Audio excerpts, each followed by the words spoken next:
All right, guys, Jason Payne. Welcome to the Sexy Business Status Podcast. I'm your host.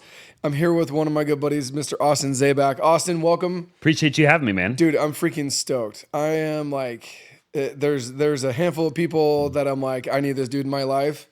And so that's why I called you to do my pest control too. Dude, hell yeah, bro. And and you're a great customer. Dude, I love it. I'm like, dude, I was like, whatever Austin's doing, I need to be a part of it. I love it, dude. I appreciate you having me. I'm excited for the convo. Dude, it's gonna be good. Yeah, it's gonna be good. I got a few questions that I wanna run by you, and a little bit of your story background, because a lot of people in the blue collar space don't know you, and I know you're dabbling into it now.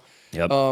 But yeah, I want people to know that, like, dude, you can be young and still make moves. Totally. Right. And like, there's no, like, when I think of you, I think of my buddy Keaton Hoskins, the Muscle, if you know him, Utah. And he talks about, he only said it once, but it was so powerful. It's like tattooed in my brain, is not having a scarcity mindset, but an abundance mindset. And getting rid of the limiting beliefs, whether it's people, whether it's vices, whether it's addictions, whether it's programming, you name it, right? Yep. And so that's really what I want to dig in, because you've had mega success at a very, very young age, stereotypically compared to the rest of the world, right? So, but I want, because most people are watching, right? Male, 25 to 40 years old, mostly blue collar, right? And they have a small business doing anywhere from, 200K, 400K to maybe a few million, right? And that's where most people die. That's where most in the blue collar space, 95%, they get to 3 million and then they die out, and they don't get past 5 years. Never get more than 10 employees, and that's a turnover, because there's no coaching, there's no leadership, there's no accountability, and you can only go so far, so hard, so long, and then they're just like, I'm done, and they close shop. And that's why the stat is what it is. So that being said, I know you didn't grow up. Your upbringing was a little bit different than normal. So walk us through that part before we get into the other. Sure. Yeah, I grew up in my grandpa and grandma's garage. Basically. G-Town, Gilbert. Yeah, Gilbert. Hoorah. Yeah, heck yeah. I went to Mesquite High School. Graduated from Mesquite. Never went to college. So yeah, grew up in a very untraditional kind of manner. My parents were around, but they just weren't like ready to have kids, and it just didn't work out with them. And so yeah, grew up there. It was just like I had to work for my money, it was like like my grandparents are the best people in the world, but like it wasn't like they had a lot of money, right? Sure. So, I learned a lot of valuable skills there. I also made a lot of mistakes, right? I blew a lot of money. Like you go to your grandparents to eat cookies and like, right? And so like when you grow up with them, there wasn't a lot of rules. Like I didn't have a lot of people telling me kind of what to do.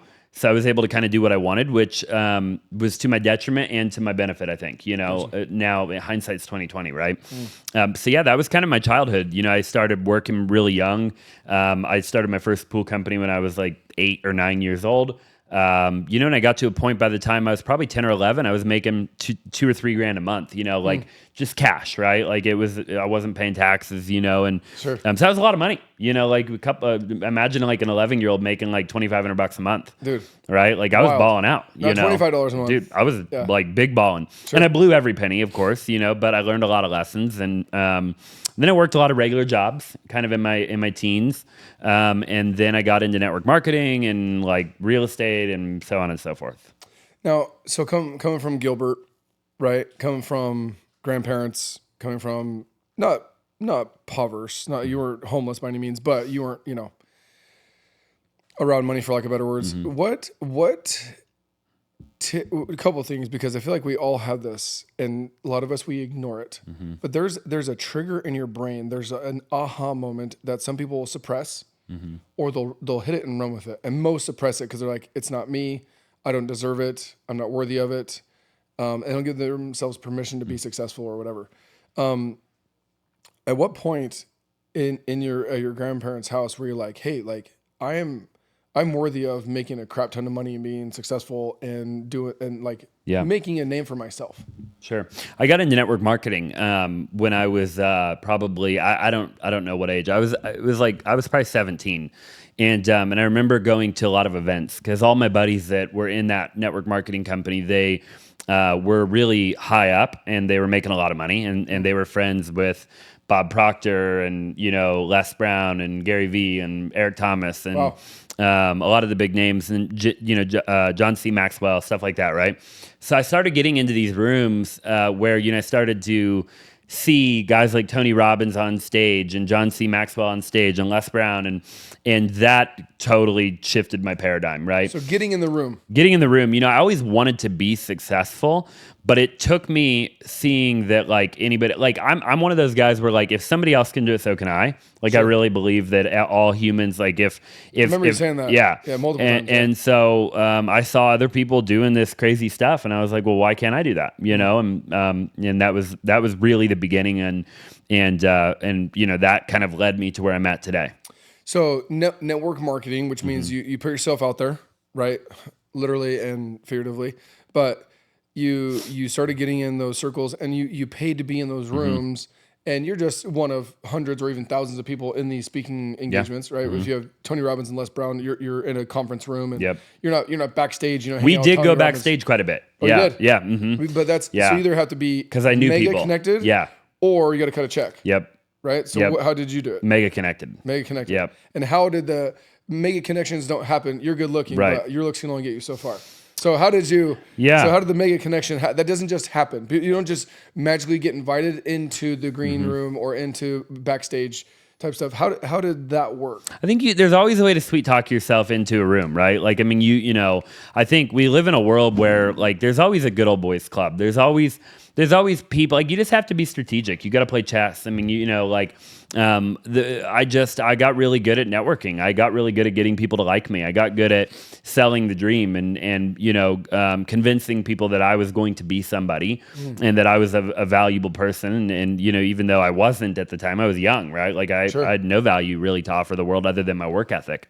It only takes one person to open up a door. Sure. It's not like you have to convince 1,000 people, right? Yeah. Like you just need one dude that is willing to like give you a chance and bet on you and send you a text and be like, hey dude, come backstage, like hang out with Bob Proctor, do this, do that, right? So I want to stop you there because a lot of times we'll get that invite. We'll get that invite. We'll say, hey, come to this event with me. Come to this. I got invited to the Waste Management Open, right? Like, hey, come to the Skybox 16th hole. I want to introduce you to somebody. And for whatever reason, intimidation, fear, once again, not feeling worthy of being backstage with the giants, the Gary V's of the world. And you doing that and like I call it shooting your shot, right? Like you just did that. And you're like, now I believe there's also giving in order to, instead of just asking, because there's takers and givers, right? Yep. And I don't believe, I've never heard Austin Zaback as a taker ever, any way, shape, or form. Yep. Especially in your late teens, early 20s. But my question is, so shooting your shot to get in those back rooms, and you're basically forecasting your success. You're telling people like, I'm going to be a badass, I'm going to make a ton of money, I'm going to do a ton of deals, and you're going to want to be like in my phone. It's not if or when I'm doing deals, like we are on the same page. Yep. Right. So you start getting into these rooms, start getting into circles. Your mindset starts to change, and start making a couple bucks right at this point in time. And so going from there to, from Gilbert Mesquite High School to getting these rooms, what's the next? What was either the next person? Because I believe I just got done reading Who Not How. Yeah, great book. So good. Yep. Right, and I'm like, okay, so it's not like Austin knew how to do it. He did, doing deals because you were doing deals. But like, who inspired you or who helped you get to that next level of success? Yeah. The who not how thing is really, really important, right? Like I think anybody young watching should probably go read that book like 5 times. Like I've read it multiple times. I read it for the first time and I was like, I got arthritis from just taking notes. Totally. Like, holy crap. Yeah, I'm like re-listening to it now, audiobook, probably for like the 4th time, So phenomenal book. The entire premise of the book is that we're taught growing up, right, in school and things like that to ask the question, how, right? Which is like, what we're just taught, like that's society teaches us that, right? Like, how do we do X, Y, or Z, right? And I think as you get to be a successful entrepreneur, you start to understand that it has very little to do with the how, and it has almost everything to do with who can actually come in and solve the problem for you, right? And so in business, I think it looks like instead of me trying to figure everything out, it's like, who can I hire that already knows how to do that, right? Who can I hire that I can pay? Like, and what do I have to pay them? Like, how do I hire them, right? But I think that that's kind of the premise of the book. And I think I implemented that at a really young age. Like, I think to a degree, it kind of came naturally to me, like I just knew that if I got around the right people, I mean, look, I listened to The Secret every night for like 2 years. Like, I fell asleep to The Secret. No way. Like, if you remember The Secret with Bob Proctor and everybody. Yeah, the red sticker. Hey, so I listened to, I fell asleep to that. And then for the 2 years after that, I fell asleep to John C. Maxwell every night, Jim Rohn, right? Like, I literally fell asleep to other dudes' voices every single night, right? And that, I think, you just train your brain after a while to believe in yourself, and you just get to a point where you just have so much conviction that there is no way that it doesn't work. Like, it has to work. And I think that's really all it boils down. Like, success is actually really simple. It's just like, do you believe in yourself? Do you think big enough? Are you around the right people? And have you been doing it long enough? Like, have you just showed up consistently every single day for a long enough period of time? Even if you don't know what the hell you're doing, you will eventually figure it out, or you'll hire the right people who do. Love it. Love it. So I have a, will you do me a favor real quick? Will you double check Dakota and make sure all the audio is good? Just triple check. Because this is the one that we lost last time and I cried. So I have like my favorite words, right? Okay. So once again, I'm Gilbert High, so even worse than Mesquite, right? And I didn't go to college. Right. So I didn't go to college either, yeah. Yeah, so, but... You guys are better than us at sports, though, I think. It depends on the year. Okay, yeah. We've gone downhill in the last 10 years, but... So the 4 words I have for 2026... Certainty, consistency, and intentional, and alignment. Mm-hmm. So certainty is the first word that came up with what you just said right now. And I feel like being certain, and like the assertiveness, but being certain on who you are, where you want to go, what you want to do, how you're going to get there, all those things. Like, is that, you said it came naturally, but is it a gift or is it a skill that's practiced because you put in the reps? Or is it a bit of both? I think it's a bit of both. God-given gift? Like, what does that look like? I do think it's a bit of both. I think, look, I do think anybody can achieve it, though. I think anybody can train themselves. I think it might be harder for some people, right? Sure. If you had like a terrible upbringing and like your parents beat you, like, look, we all have baggage. And so I think depending on the level of your baggage and like how much that effed you up, we're all effed up, right? But to what degree? Sure. And so I think the more maybe baggage that you bring into life, the maybe more difficult it'll be to gain that early momentum, because you have to untrain and unlearn so much before you can learn. And I think the unlearning process is actually more important than the learning process, right? It's actually forgetting all the negative trauma. That's so good. And then learning. Yeah. And so I think for me, it was like I had baggage and I definitely had trauma, but like my grandparents still loved me. And I really ultimately had a pretty good childhood, like all things considered, right? Sure. And so I don't think it was as difficult for me. And I didn't really have anybody like, my family was pretty neutral. No, it wasn't like these kind of classic, like you hear where families are like talking crap about like your goals and they're like, you can't do it. And like, you're never going to be anybody. For me, it wasn't that. I didn't really have a lot of the other thing either. It wasn't like, go for your dreams. It's like credit. Like you didn't have good credit or bad credit. You just had no credit. No credit, right? So like my family, they never really talked crap about my goals, but they weren't like, yeah, you're going to be a billionaire, you know? Like it was just new. It was like, go do your thing, bud. Like, good luck, you know? And so, make us proud. Right. So but yeah, I agree. Certainty is the number one thing, right? And I think you have to look, nobody's going to believe in you until you believe in yourself, right? Like, period. It's just not going to happen. You will never get anybody else to believe in you until you full-heartedly believe in yourself and your own capability. And I truly love what you just said before. So I just finished a book, still doing 75 Hard with my wife, right? We have to read 10 pages a day. There's a book called Empty Your Backpack. I haven't heard of that one. Oh my gosh. Okay, it's so good. His name's Sam, butcher's last name, like Nema or something like that. It's a Canadian. He actually was going to be on my podcast and then he got sick. But he literally, it's called Empty Your Backpack, big, huge red backpack. And it's talking about like all those limiting beliefs, all that trauma, all that previous stuff that some people, it's a ball and chain for their entire life because they don't address it, whether it's spiritually, physically, psychologically, therapy, whatever it may be. They don't address those things. And so, and like I said, some are worse than others, right? Yeah. But like the analogy that I use, like you're talking about, is like, getting rid of the stuff, pulling stuff out of your backpack.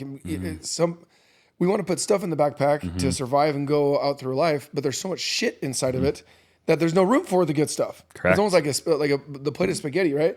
It's like some people put so much stuff on their plate that when it's ready for the meatballs, the best part of spaghetti, put the meatballs on top, they roll off because your stack of spaghetti is too high. Too many carbs. Too many carbs. We need the protein on top, right? But like, and that's such a powerful thing, that when you truly understand that, when you got to give yourself permission to be successful and have that certainty to go for it. And then, like you said before, being backstage and whatnot, you said like, I had the work ethic, and that is seen, not shown. Yep. Right. Like people see you putting in the hours, putting in the work, putting in, doing those things, and they see the results because of it. So fast forward to what you're doing, right? So you get into the real estate space, right? Doing deals. Obviously, you still are.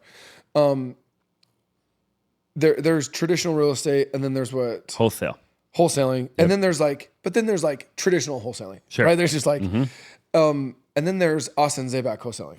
Like there's just tiers to it, right? Yeah. Like the average roofing contractor does less than $3 million a year. Right. We did $14 million last year. Sure. I'm not an average roofer. I feel like I'm one, and I won't say I act like I'm one, but I'm just like another roofer, right? And they're like, no, you're kind of like psycho. Like you're the 1% in the entire country, and there's 90,000 of us. I'm like, sometimes there's only 900 of me in the entire country, and I have 90,000. I'm like, holy balls. It's wild. Right. So flip that to wholesaling. Yeah. Now, I love what you said, like the who not how book, right? You just said that you don't have, like, at a young age, you just knew that, like, you can't do this by yourself, so you need to get people around you. How now, Brandon Dawson, and you interviewed Elena just recently, right? Yeah. So Brandon Dawson, one of my mentors, good friends, he and Natalie talk so much about building your teams and all that. How important is it to see people in your business as an asset and not a liability? It's the most important business. I mean, you can't scale if you don't. Like, it's impossible. Like, you're just. But gonna there's hit a brick AI, wall. Austin. But just use AI. AI is going to replace all these agents and replace all these things and replace all this. I actually don't think AI will really replace any jobs. I think that. Like the best employees in the world will just use AI. Right. At the highest level, right? Like that's, I think, what maybe the future looks like, in my opinion, based just on like what I've seen from even like guys like Elon and like different people that I've watched online and podcasts and stuff.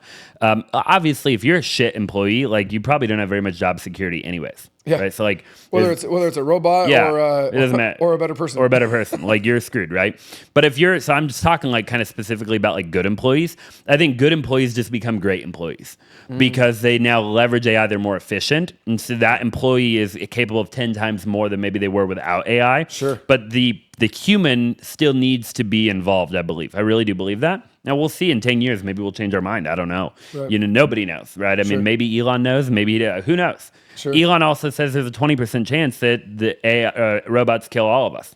Yeah. So 20%. That's what his words. I think we're literally 20%. Yeah. So it's like 1 out of 5. We got a 1 out of 5 chance that we're all dead in 20 years anyways. Yeah. Like iRobot from, is it Will Smith? Yeah. Such a good movie. Literally like Terminator, right? Terminator. Yeah. So yeah, I think that, you need great employees if you want to scale. Now, are there a lot of people in 2026 that have like an agency, or they live in Miami, or they live in LA, or they live in Scottsdale, maybe Old Town in particular, probably, and they live in an apartment and they lease a Lamborghini and they have like 2 VAs that work for them? We call these $30,000 millionaires. Yeah, $30,000 millionaires, right? And cute. So I think how many of those are at the Waste Management Open right now? They're all there, flexing. Every one of them, freaking idiots. They're all there. Jeez. And so but the thing is that there's a limit to what you can do if you're that person. So if you're watching, you're that person. Yeah, you might be able to make 20, 30, 40, 50K a month, right? But I'm telling you, like, you're not going to get to 500K a month. You're not going to get to $1 million a month. You're not going to get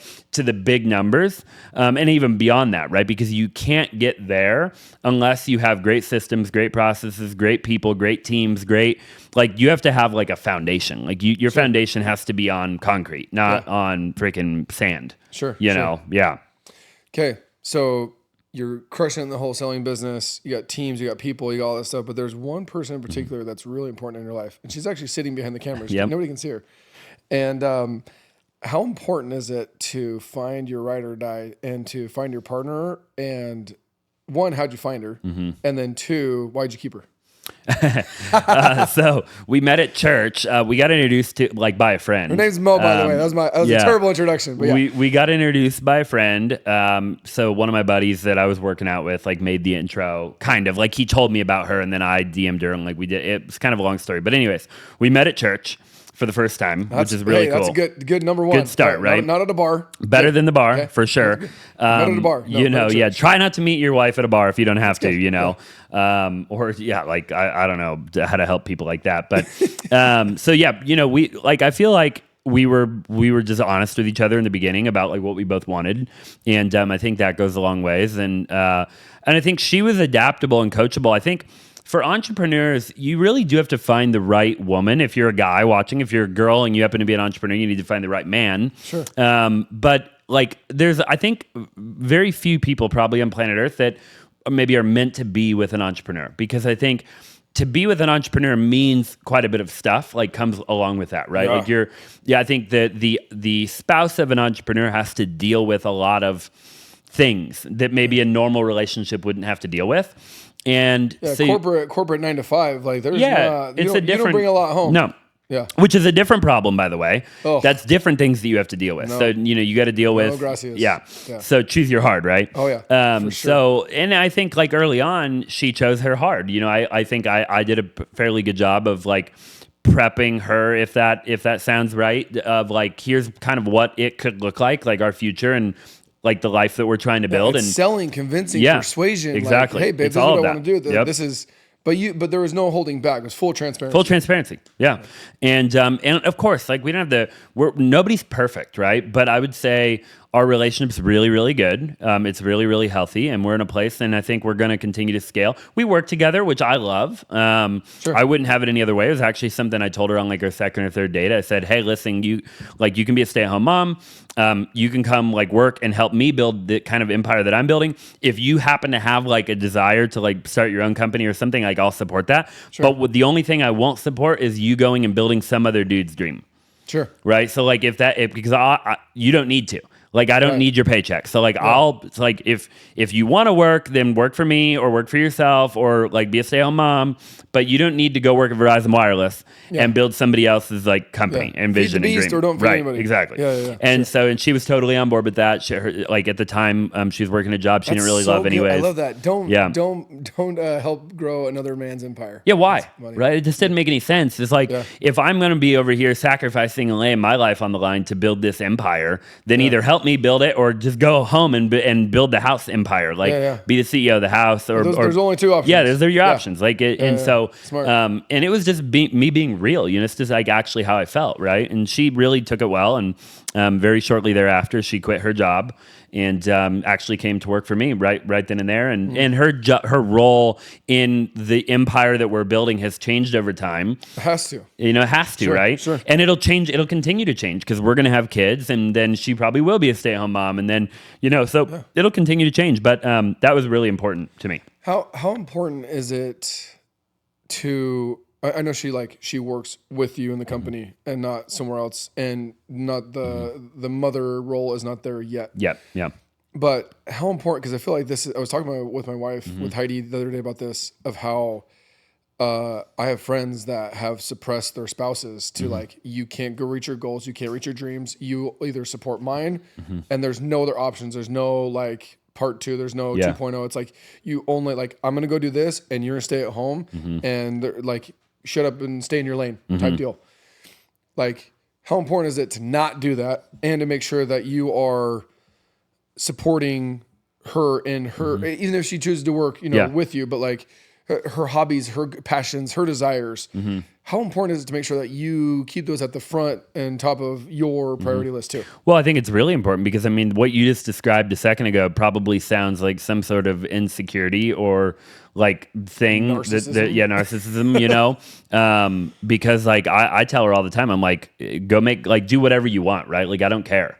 At the end of the day, just don't go build somebody else's dream. If you want to be a stay-at-home content creator, if she wants to, whatever, I don't care. I actually sometimes will tell her, I'm hey, why don't you go see if you can make more money than me?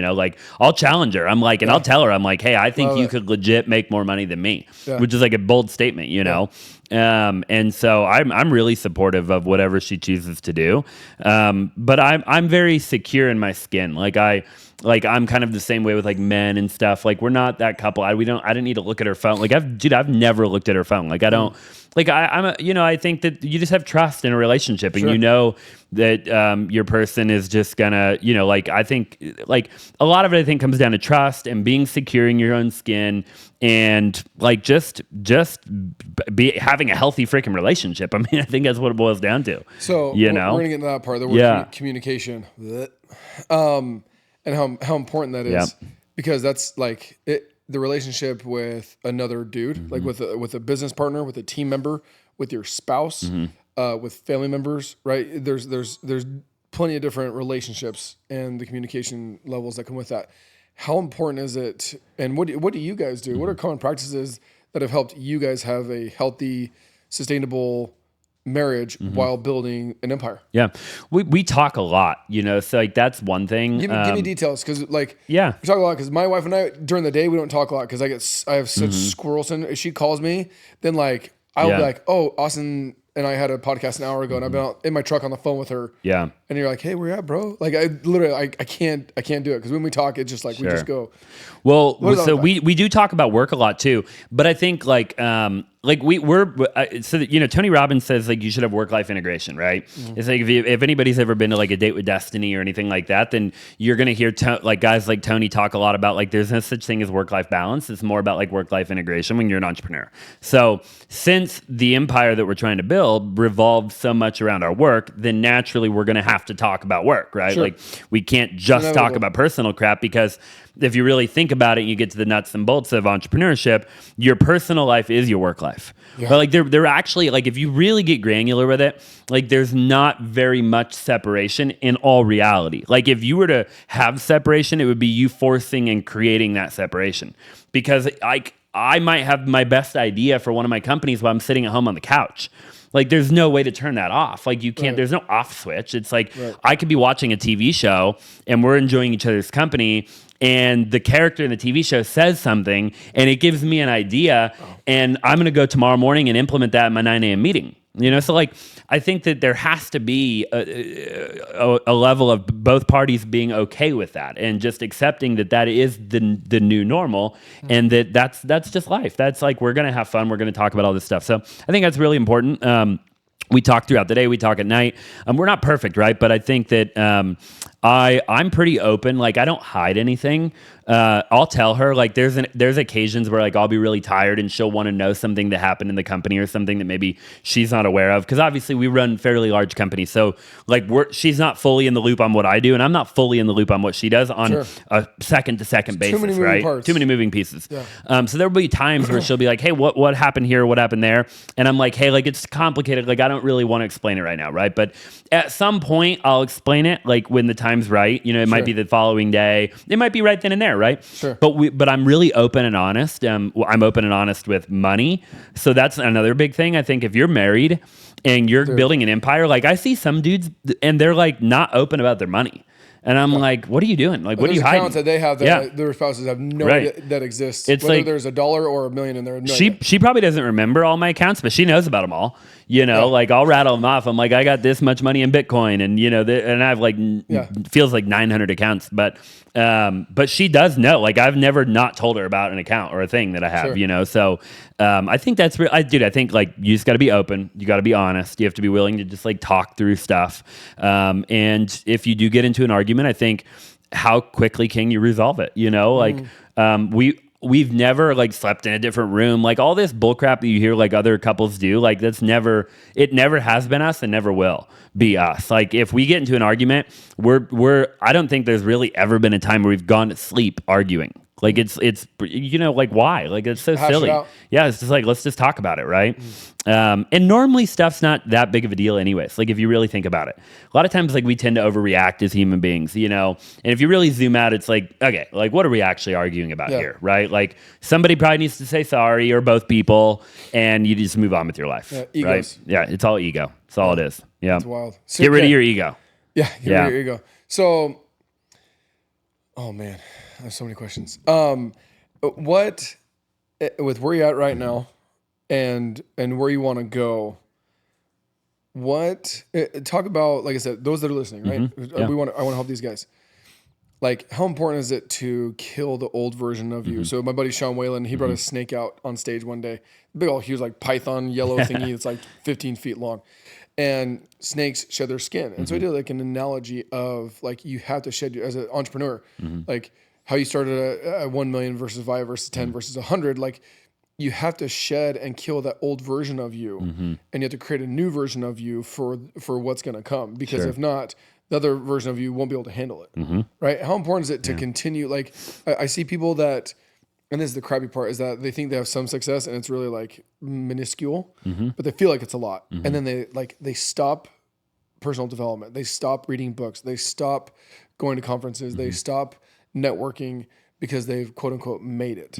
How important is it to, because I see you as one of the juggernauts of like, I'm always improving, always growing. Like, there's no, like, it's a daily thing, right? And it's just, no matter how much in your bank account, no matter what you're doing with your business, like every single day is another day for growth. Sure. How important is it to keep that mindset of like personal development on a daily basis in everything you do? I think it's one of the most important things that you can do. You know, I think when you look at it, I just always wake up and I think that there's somebody else out there working 24 hours a day to take it all away from me. Like that's kind of what goes through my mind, you know, pretty much every second of the day. Like, I just picture this person out there that their entire job, all 86,400 seconds in the day, is to take it all away from me. Yeah, put you out of business. Just put me out of business, right? And I'm just not going to allow that to happen. I'm just not going to allow it. You know, it's just not going to happen with me, right? Like, you may as well go after somebody else because it ain't going to be me. Like, I'll die trying, but like, it won't happen. And so you constantly have to be growing, because I think we're not deserving of anything by nature, by just being alive, right? Like, none of us deserves anything. I mean, you could say maybe like we deserve to like breathe oxygen or whatever, like live in America, but like we don't, right? Like, at the end of the day, to even live in this free country, like people had to fight and die so that we could be sitting here right now filming a podcast. And so I think I also kind of wake up with that mentality of like, I don't deserve to be successful. Like, I have to earn it every day. And just because I earned it one time doesn't mean, you know, there's like the Warren Buffett sayings and stuff out there, right? Where it's like, and I think Tony Robbins has said it, but you know, nothing good lasts forever and nothing bad lasts forever. So if you're watching right now and you're in a really bad season of life, then I have great news for you. That bad season will eventually come to an end. And if you're watching this and you're in a really great season of life, then I'm telling you right now, it might be time to look at living below your means, stacking some cash, right? And prepare for winter. Shit's gonna because winter's coming, right? Winter always comes. But so does spring and fall and summer. And so I think it's just important to be humble and to wake up every day with that same drive. You know, my mentor told me very early on, he said, Austin, don't ever stop doing the thing that got you to where you were to begin with, right? And so for me, that thing has been, one of the things has been like social media, like doing what I'm doing today, right? Putting my name out there, being omnipresent in the state of Arizona. I was born here, for crying out loud. I want everybody to know who I am, you know? Totally. And why would I stop doing that? Technically, I don't have to be here today. You don't have to be here today, right? Like, I don't have to make content. I could just stop making content if I really wanted to. But that would be me quitting the thing that got me to where I'm at. And so why would I do that? That seems really silly of me. And I think that would actually probably be egotistical. It would be selfish of me, I think. It would be a lot of things, you know? So somewhere you got to find that hunger inside of you, I think. And if you have it, you know you have it, and you will want to wake up and compete every day of your life. Okay, how important is this? Because you just brought it up, and it's something that pisses me off, because I feel like now in 2026, we have like shiny object syndrome, like freaking crazy. And guys will start a business and they'll start doing 10, 20, 30, 50, maybe 100 grand a month in revenue. And then within 6 months or a year, they're like, I'm going to do another one. And then they start another venture. And then they do that, and they'll do it for 3 or 6 months, and they'll hire, put a key player in there, like, hey, you go do that, and I'm going to do another one. And I'm like, and they're not worth it. So 5 businesses that are doing, let's say they're doing $1 million each, right? And they're not worth anything.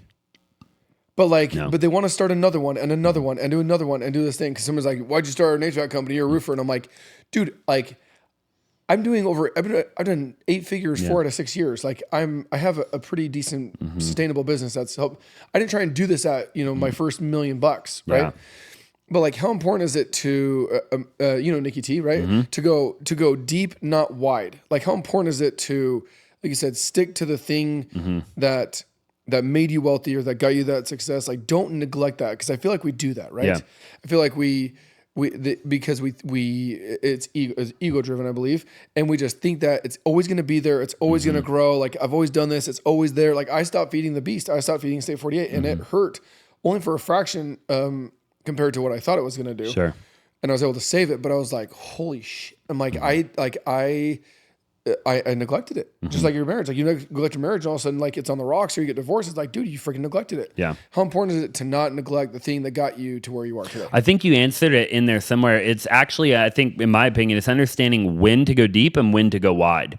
Because it's not an all or nothing, like, for your entire life, right? What it is. Like, I don't want to do roofing for 40 years. I just don't. There's like, seasons of life. Yeah. So, you have to understand, what season are you in right now?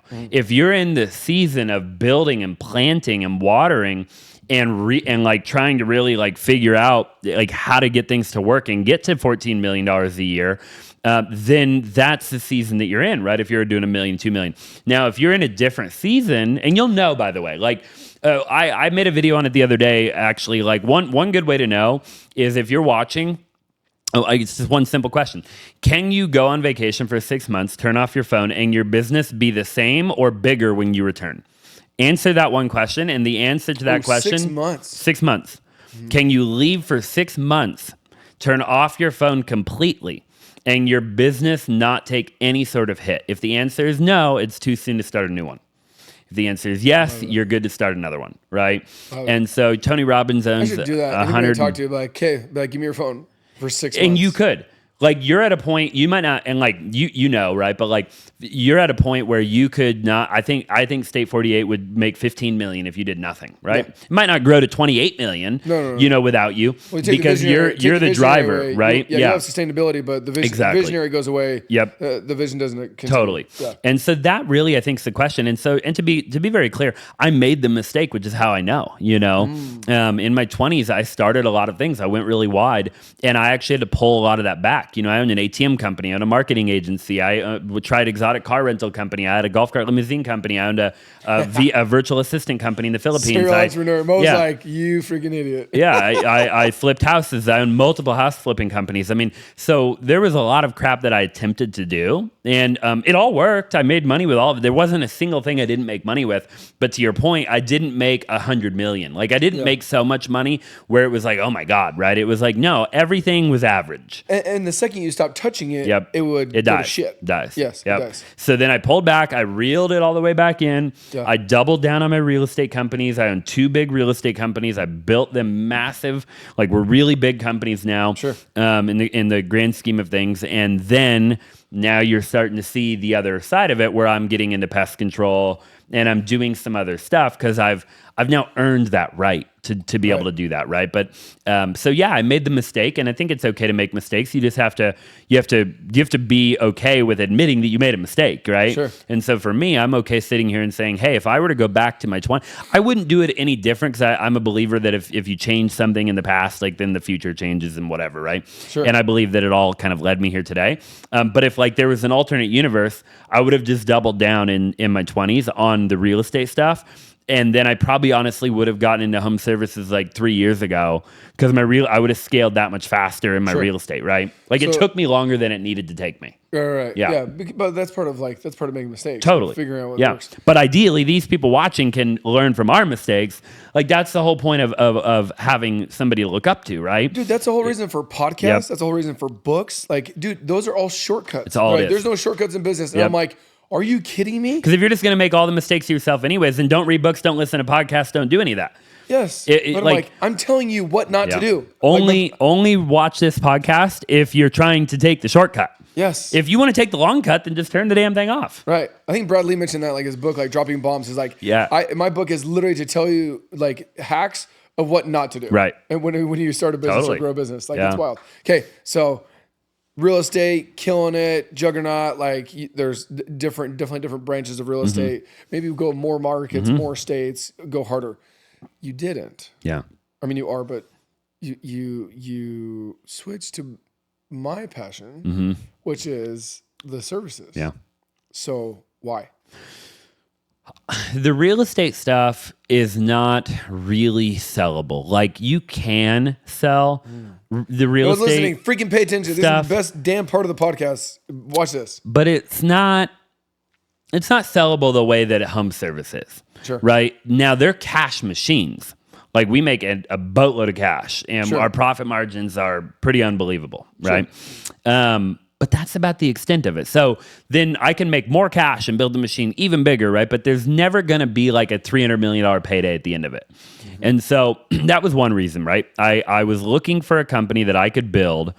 I'm 30 years old, so I'll be 31 in May. You're only 30. I'm 30. I forgot. I was like, so last time I met you, you were 12. Yeah. You're 30. Jeez, literally. Still 30. So today I'm 30. I'll be 31 in May. And I thought to myself, I will not allow myself to turn 40 is like, dude, if I want a Gulfstream by the time I'm 40. Like that's my goal. I drove by the Gulfstream building on the way here. I would love to join you. Which I didn't, that Gulfstream building's brand new, right? There's no way that's been here. Like 2 years old. Okay. All right. Yeah. It's not been here forever. No, okay. No, yeah. So I want to walk in there one day, buy a G700, you know. Yeah. I want that one. And you do that by building really large companies and potentially having an exit, right? And then rolling that money into the next thing or whatever. So that was really like my number one reason. I think maybe the only other reason that would go hand in hand with that is that right now, so I own a part of a title company, we own part of a mortgage company, insurance company, then the two real estate companies. So we kind of service both ends of the real estate, right? We can do the investment side, which are maybe people that want to sell for cash below market value because their house needs a lot of work, yada, yada, yada. Or we can sell the retail side, which is like, we're going to get top dollar, your house is in great shape, blah, blah, blah, blah, blah, right? Where we stop making, so right now we would make money if they use our title company, we make money if they use our mortgage company, we make money if they use our insurance company, right? Yeah. All the way up through, then the deal closes, we stop. It's the end for us. Now we wait for them to buy or sell again, right? Right. So then my thought process was home services would complete my kind of infinite loop.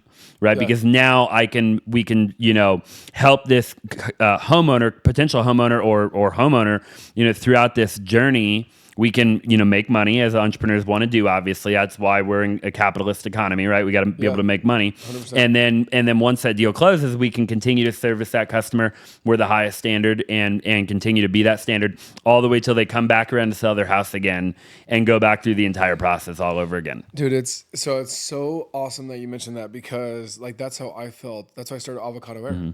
I'm like, dude, I gave away hundreds of thousands of dollars. You're on the freaking roof staring at their air conditioner. I'm like, I'm staring at a piece of shit air conditioner. And they're like... And I tell them you have a piece of shit air conditioner. And then they're on the phone with an HVAC guy telling them they have a piece of shit air conditioner to come look at the piece of air. I'm like... You're like, why am I not doing that? And then I just get in my roofing truck and I drive away and I'm like... What am I doing? Literally. Right? Yep. And there's like, because like you said, once you close on that deal, it's like the second they move in, they're going to be doing renovations. Yeah. So they're doing flooring, they're doing painting, they're doing garage doors, they're doing HVAC, they're doing roofing, they're doing pools, they're doing landscaping, they're doing all these things. Yeah. And it's not like they don't just buy the house like, I'm not going to touch it. Yeah, freaking right. Oh, and then things break. So you need natural maintenance and service. And so that's why I was like, dude, there's got to be. Brilliant.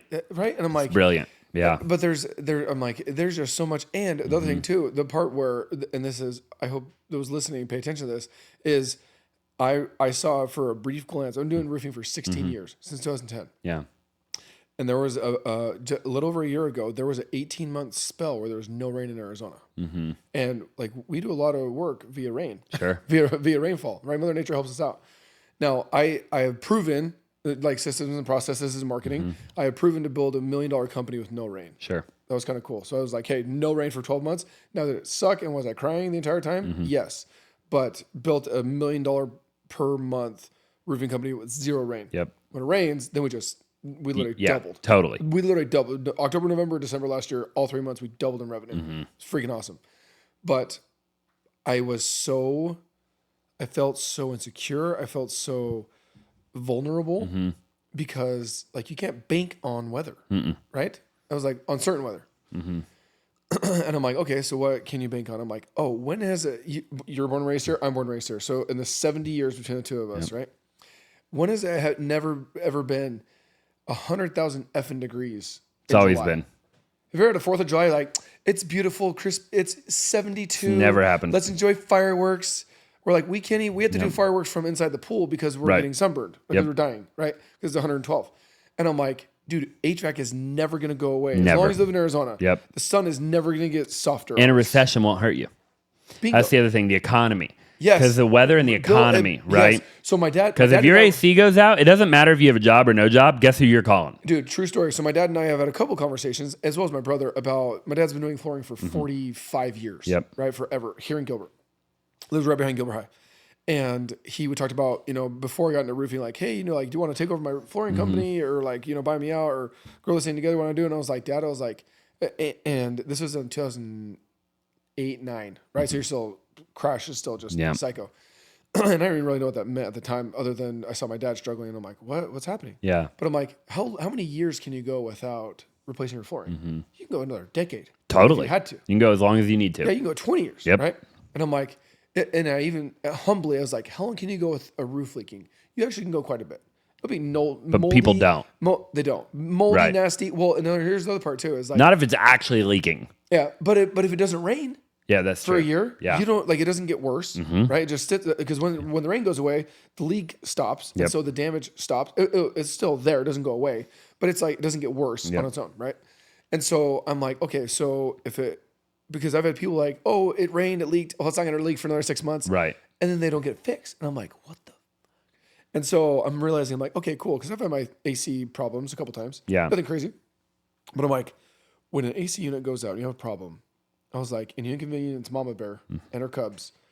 The only thing that's important to you as a dad and a provider is get that house cold. 1,000%. There's nothing more important. No, it's like when you get sick. Your car could be broken down. Your transmission could be gone in the driveway. Cool, but if I go into my house and it's 90 degrees, I'm not going in the house. No. And I'm like, and it's hot for 6 months, like hot for 6 months out of the year, decent for a 3 and gorgeous for a 3, right? And so I'm like, there's this thing where, and you can't, and the thing with rain is like it comes and goes, but if it doesn't rain, you have to fix it. With HVAC, if it stops turning on, it doesn't magically turn back on. Right. Like you literally have to fix X, whether it's big or small. And so that's why like my mentality is like, okay, it's saturated. I'm like, dude, like you have the Ken Goodriches and the Gettles and my buddy Andy Hobaika, right, owns Hobaika. They did like 40, I heard they did like 40 million last year. Wow. Like, good for them. I mean, just freaking. So there's plenty around, and they keep building houses, like all those houses, and roofs normally don't go bad for 15 to 20 years. But I'm like, AC, like I was at one of my technicians was at one. It's a 5-year-old house. Yeah. Under warranty. AC's 5 bad. years old. I'm like, I don't get on 5-year-old roofs. No. What's wrong with them? Right. So going into that, pivoting here as we go to Nectar. Why pest control versus roofing or HVAC or garage doors or painting or landscaping or else? Well, I'm friends with Cameron, so that he definitely seeing him sell green mango was a factor, right? Obviously, that was inspiring, and I thought, well, if he can do it, I can do it. Of course, back to what we talked about in the beginning, right? Totally.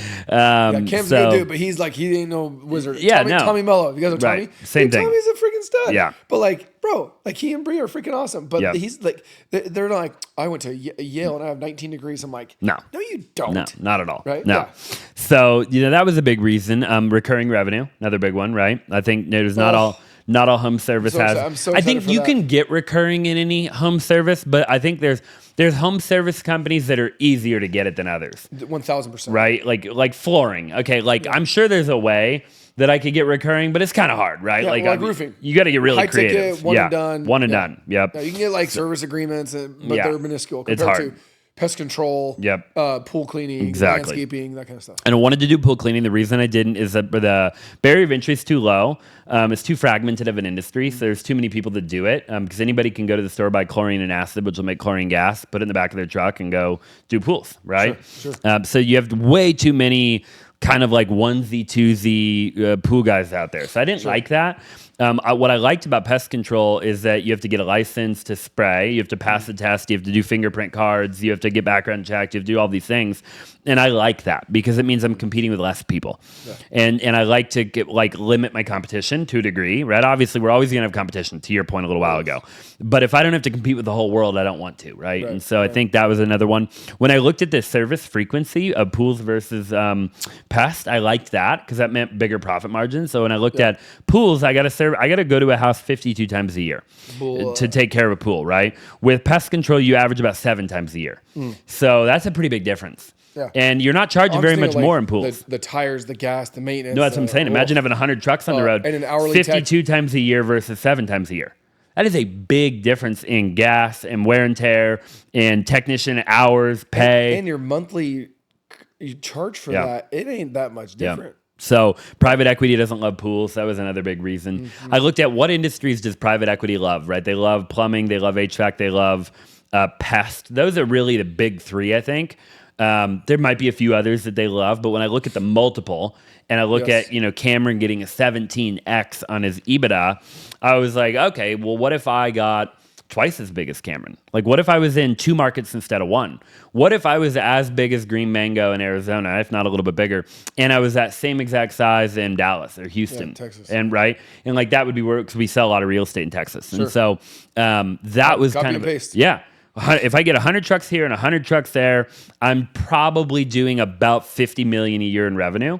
If I can get to 30-35% profit margin, we're looking at, just ballpark, depending on what multiples private equity is paying in 2030 or 2032, we're looking at maybe anywhere from $250 million to $400 million, somewhere in that ballpark, right? So that's why. So I those that are listening, okay, some of you guys, Austin totally lost you guys, in a good way, right? I started flirting with this 6 to 12 months ago about what's EBITDA. I'm like, I spelled it wrong, right? Yeah.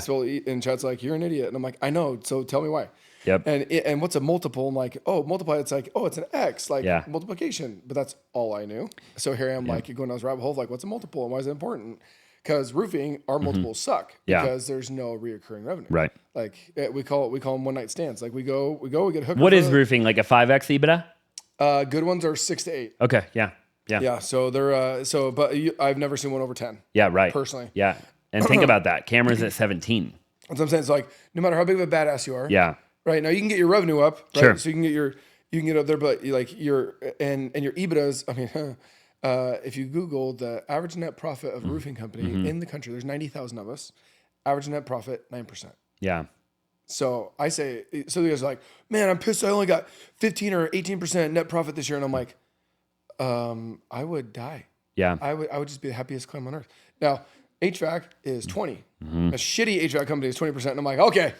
I was like, roofing's at 10. A good one's at 10. And I'm like, wait, a shitty HVAC one's at 20? I'm like, let's do incredible. This, baby. I'm Yeah. like, I can literally double. I was like, so if I do this, and I'm like, I can literally come back with $20 instead of $10 or $200 instead of 100. You start doing the math. I did the math and I was like, I'm never doing roofing again. Right? Like, right. Holy crap. And then, but and Tommy with his exit, right? And getting to re-exit again. Like it's those things to where I'm like, it comes down to, but as we wrap this up, I want to emphasize how important the last 5 minutes was of don't just build it. Don't just have a business to have it. Like, and you're really good at it and you're really passionate about it. But like, dude, scale it to sell it. Totally. Scale it to sell it at max dollars for max margins with max payout. Because like if you bust your ass and you get 10 million or let's say, or 2 million, right? But if you get around the right people and just tweak a few things, instead of getting a $2 million exit, you can get a $6 million exit or you can get a $12 million exit. And if you really go hard and you want to reap the rewards of it, like you can literally have 8 and even 9-figure exits. Yeah. It's a thing. It happens every freaking all the time. Day. Dude, there was a guy that I was talking to a friend about the other day that sold a pest control company recently for $700 million. Oh, so it's like, what are we talking about? But the intentionality. One of my favorite words, one of my 4 words on my phone, right, for the year is intentionality. Right, talk about being intentional with Mo and like date night and communication and all that kind of stuff. Like, but as especially in the blue collar space, like you have to be intentional about growing and scaling your business because. Like I said, we get bad advice. Yeah, we do. Really bad advice, right? And no offense, but the boomer era, those guys, none of them sold. They just went away. They just diluted. They just literally just they sell their finance. Fugazi, Fugazi, right? They literally just like disappear into thin air. They liquidate their assets and that's their retirement, or they sell off their accounts for pennies on the dollar. Yep. But I'm like, one, I don't want to do roofing for 40 years. Okay, cool. So I can't do what my dad did, number one. Or I don't want to do what my dad did. Have it for 40 years. No effing way am I going to be roofing at 60 years old. No way. And I don't even do the roof, right? I don't even want to own a roofing company at 60 years old. It's like, okay, cool. So, well, I got to get rid of this thing one Yeah. way or another. So if I close the doors, well, that's dumb because then I have zero cash flow. Yeah, it's like, why? Right. And I have and I have debt with it, right? So it's like, so next I'm gonna go backwards. So I'm like, okay, well, let's build this thing so when you sell it, you actually have have a carrot. Because like, Austin, why would you do that? Why would you build something and then literally just give it away? And not have anything to show for it afterwards. Like I don't think you would do my that. uncle has a roofing company that I worked for a decade, right? Yeah. As I grew before I started mine, I worked for him for 9 years. He has a 45-year-old company. It's still there. I mean, it's like it's the wheels are falling off of it, and it's because he's in his 70s and whatever. But like, he didn't build it to sell it. He didn't build it to scale it to sell it, and so it's worth nickels and dimes. Sure. Like that doesn't make sense for me. How to why? Well, yeah, I think you just have to have a plan, right? Like, I think that's kind of what you're getting at is like, what the hell's your plan? Right. Like, so for me, when I started to really get down to the nuts and bolts of my real estate companies, like my wholesaling company, for example, I'm never going to sell it for $100 million. But what I could do is I could think logically about, and you look at like what I'm doing and say, okay, I have this business that spits off, millions and millions and millions of dollars a year in cash. Okay, well, I'm not going to get rid of it. I'm 30 years old. I'm going to keep doing it, right? I'm going to keep building it. But I know that I'm not going to ever sell it for $100 million. But I'm going to keep building. I'm going to take this cash and start investing it over here. And then maybe one day I sell or finance it to one of my top employees and let them continue and continue to build it, right? But in the meantime, I'm going to take that cash and I'm going to reinvest. Like, I just think you have to be to your point, be intentional and have a plan. What's your plan? Why are you doing what you're doing? As long as you have a plan, that's all that matters, right? Like, if you want to go day trade and be a day trader in the stock market, you're really good at day trading and you think you can make $100,000 a month, cool. But if your goal is to be a billionaire, then what is your plan to get from here to here, right? Maybe you go, you day trade, you live below your means, you do that for 3 years, you stack $3 million, you angel invest over here, you gobble up some, like there's just got to be a plan. Sure. You have to have a plan, man. And is it a book? I know Brandon Dawson says it all the time. Like, start with the end in mind. Yep. Right. Like, start like you have to. Like, what is your exit? Yep. I want to start a business. Cool. Don't tell me about the starting of your business. Tell me about the exit. Yeah. Like, wait, but I'm just starting, and I'm gonna get my LLC and my ROC and my all my stuff. It's like, no. Okay. Well, what's your plan? What's the exit? And they're like, no. Like, I want to get my first account. I want to get my first $100 in the account or whatever. And when you say the exit, like, nobody knows what it is. No. But that's where the EBITDA comes into place and the multiple comes into place and the exit to where, like, you can have like generational wealth if you were to just really have a plan, be intentional about the plan, execute the plan with intentionality and with an exit in mind to where, like, that's where I am right now with State 48. I'm like, I'm making moves right now intentionally to not if, but when I sell this thing, like, it's going to put me and my family financially free for life. Totally. And put me in a position to do other things and help more people on the next thing. Yep. Right. 100%. So, okay. As I let you go, last piece of advice for those listening. What would you, like I said, blue collar, $500,000 to $3 million, struggling, probably married, maybe a couple kiddos, working 60, 70 hours a week, up at early in the morning, late at night, cruising over to the soccer game real quick for the kiddos and all that stuff. And just, trying to stay fit and stay healthy and all those things. What is the number one piece of advice you would give them? Probably hire better people, man. Like, if you can't, no one person is capable of doing it all, right? It's like, at a certain point, if you're at $2 or $3 million, maybe you need to get to 7 or 8 million to really feel like you have maybe some more freedom or something. Sure. Like, maybe you're trying to do too much. Like, quite frankly, maybe we go back to the who, not how, right? Maybe you don't actually have good enough people in your organization. Maybe you need to pay people more money. I don't know. Maybe you need to look at, you got guys like Mark Zuckerberg paying $100 million signing bonuses to get the best AI people in the world, and all these big companies are fighting over these people, right? I mean, that's a great example of hiring great talent. And I think too many people, they try to do everything themselves. They work themselves to the bone. And I think you have to do that for a season, but you don't have to do it forever. Right. So it's like, if you've already been doing it for a season and now you're still doing it and you're just grinding yourself to the bone, you're probably taking on more than you should. Like, you probably don't have great people in your organization. And that's why I feel like that's like the $3 million is a magical number, because you can, like, sweat equity. Like, totally. You can bust your balls and get there.